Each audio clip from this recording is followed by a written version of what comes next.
Good morning dear students. Last video में आप लोगों ने पहली पोएम के 2 स्टेंजा का हिंदी ट्रांसलेशन देखा था। आज तीसरे स्टेंजा को समझते हैं।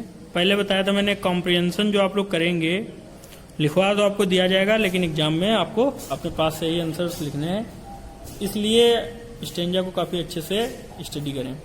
देखिए लिखा है एंड और बोथ माने दोनों, दैट मॉर्निंग इक्वली ले, दैट माने उस सुबह, इक्वली माने समान रूप से, ले माने पड़ी हुई थी, ले माने पड़ी हुई थी, मतलब कि उस सुबह दोनों रास्ते समान रूप से दिख रहे थे। इन लीव्स पत्तियों में, no step had trodden back, no step माने कोई कदम, हैड माने हैड ट्रॉडन बैक माने ब्लैक माने है, पत्तियां लिखा है अगली सुबह दोनों रास्तों पर समान रूप से पत्तियां पड़ी हुई थी। नो स्टेप माने कोई भी कदम, हैड ट्रॉडन माने कुचल चुका था, ब्लैक माने काला करके, कोई भी पैर उन्हें कुचलकर काला नहीं कर पाया था, मतलब कि उन रास्तों पर कोई भी अभी तक चला नहीं था अगली सुबह। ओह अरे, I kept the first for another day, I माने मैं, केप्ट माने अपनाऊंगा, द फर्स्ट माने पहला रास्ता, फॉर अनदर डे माने अगले दिन, अरे मैं अगले दिन दूसरे रास्ते पर जाऊंगा। येट नोइंग, यह जानते हुए भी, how way leads on to way, how way माने किस प्रकार से रास्ते, लीड्स माने जाते हैं, ऑन टू वे माने ऑन टू वे माने अपने रास्ते पर, यह जानते हुए भी कि किस प्रकार से रास्ते अपने रास्ते पर जाते हैं।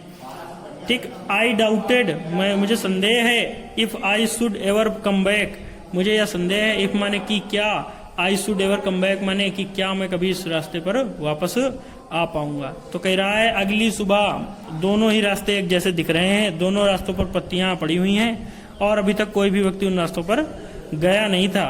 ठीक है, फिर कह रहा है कभी मैं अगले पहले रास्ते पर किसी दूसरे दिन जाऊंगा, ये जानते हुए कि how way leads two way, किस प्रकार से रास्ते एक ही रास्ते में मिल जाते हैं। हाउ वे माने किस प्रकार से रास्ता, लीड्स माने जाता है, ऑन द वे माने ऑन टू वे माने एक रास्ते पर, मतलब जिस प्रकार से 2 सड़क चलती हैं साथ साथ, फिर आगे जाके एक ही मिल जाती है, वही कह रहा किस प्रकार से 2 रास्ते एक ही में मिल जाते हैं। यह जानते हुए भी मैं पहले रास्ते पर अगले दिन चलूंगा, मुझे संदेह है कि क्या मैं कभी पहले रास्ते पर वापस आ पाऊंगा। इसके बाद अगला स्टेंजा देखिए, लिखा हुआ I shall be telling with a sigh, with a sigh का मतलब होगा आह भरते हुए, मैं सैल बी टेलिंग माने या कहूंगा, विद ए साई माने आ भरते हुए, मैं यह आह भरते हुए या दुखी होकर यह कहना चाहूंगा। Somewhere edges and edges and, somewhere edges and edges माने कहीं ना कहीं, एजेज एंड एजेज माने युगो युगो, हेंस माने तक, कहीं ना कहीं युगो युगो तक। 2 रोड्स माने 2 रास्ते, diverge in A would, diverge माने अलग होंगे, इन ए वुड माने एक जंगल में। एंड आई और मैं, I took the one less travelled by, I took the one माने मैं उस रास्ते पर चलूंगा, लेस ट्रेवल्ड बाई जिस पर बहुत कम लोग चले होंगे।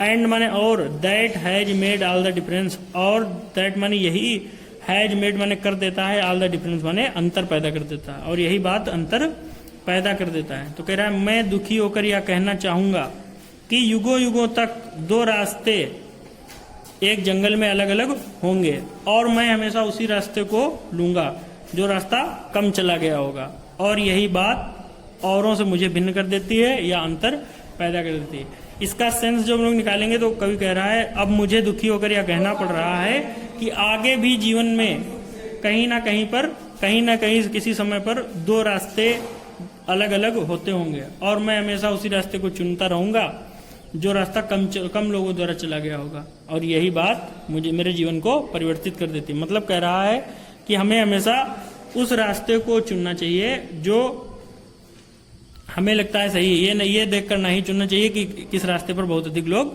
गए हैं। ठीक है, तो इस प्रकार से आप लोगों का पहली पोएम समाप्त होती है। इसमें के आप लोग नीचे देखिए लिखा हुआ है एनसीईआरटी एक्सरसाइज, आप चाहें तो अपने हाथ प्रैक्टिस कर सकते हैं, इसको बहुत आगे इसमें दिया हुआ है एक्सरसाइज, उसे प्रैक्टिस करिएगा। Thank you. अब ये देखिए आपको additional exercise important stanzas for comprehension है, एग्जाम में आपके आएंगे ये इसी प्रकार के स्टेंजा। देखिए पहले में दिया हुआ है, हिंट दी हुई किस स्टेंजा का से क्वेश्चन पूछे गए हैं, 2 रोज डाइवर्ड अंडर ग्रोथ तक। तो यहाँ आपको पहला क्वेश्चन लिखा हुआ मिला, where did the two road diverge. पूछ रहा है दो सड़कें कहाँ कहाँ अलग अलग दिशाओं में कहाँ जाती हैं, तो इसका आंसर आपको लिखना है। इसी प्रकार से दूसरा लिखा है, why did the poet choose one particular one. कवि एक विशेष रास्ते को क्यों चुनता है, तो पहले रास्ते का आंसर किस प्रकार से लिखेंगे, द टू रोड्स डाइवर्ज कहाँ जाती हैं, इन ए येलो फॉरेस्ट, मतलब कि एक पतझड़ के कहाँ जंगल में जाती हैं। तो इस प्रकार से इसका पहला आंसर हम लोग ऐसे लिखेंगे। दूसरा देखिए लिखा है, why did the poet choose one particular road. कवि एक विशेष रोड का चयन क्यों, कवि ने एक विशेष रोड का चयन क्यों किया, क्योंकि वह कैसी दिख रही थी, ग्रासी दिख रही थी, उस पर बहुत कम लोग चले थे, इसलिए उसने क्या किया था, उसी दूसरे वाले रास्ते का चयन किया था। इसका आंसर इस प्रकार से लिखेंगे, the poet chose one particular road because it was looking attractive and it was less travelled by the people. इस प्रकार से आप अपनी समस्या बना के लिखेंगे। बहरहाल आपको ये फेयर पर क्वेश्चन लिखने के लिए भेजा जाएगा।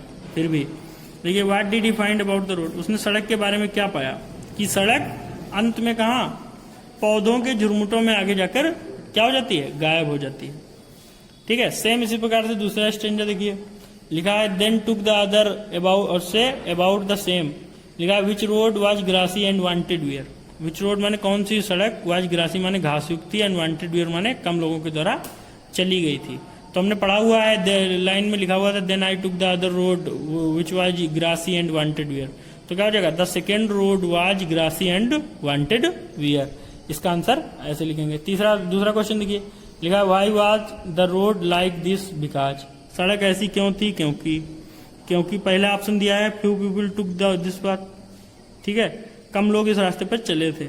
It was too difficult to travel on, इस पर यात्रा करना कठिन था। इट वॉज अनअट्रैक्टिव, या आकर्षक नहीं थी। तो इसमें से पहला ऑप्शन ज्यादा सही है, इस रास्ते पर बहुत कम लोग चले थे। तीसरा देखिए, why did this road have the better claim.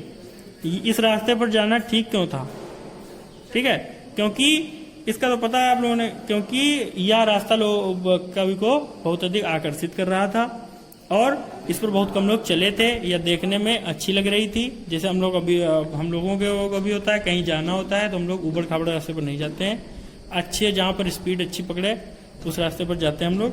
तो उसी प्रकार से यहाँ पर भी कवि ने दो रास्ते देखे हैं, एक पर बहुत लोग चले हैं और एक क्या है, एक पर बहुत कम लोग चले, तो वो कम चलने वाले लोगों के रास्ते पर जाता है। तो इस प्रकार से एडिशनल एक्सरसाइज ये आपको दी है। फेयर पर आपको यहाँ से आंसर इसके भेजे जाएंगे, फिर भी आप अपनी होमवर्क वाली कॉपी पर एक बार से अपने तरीके के आंसर लिख लीजिएगा। Thank you.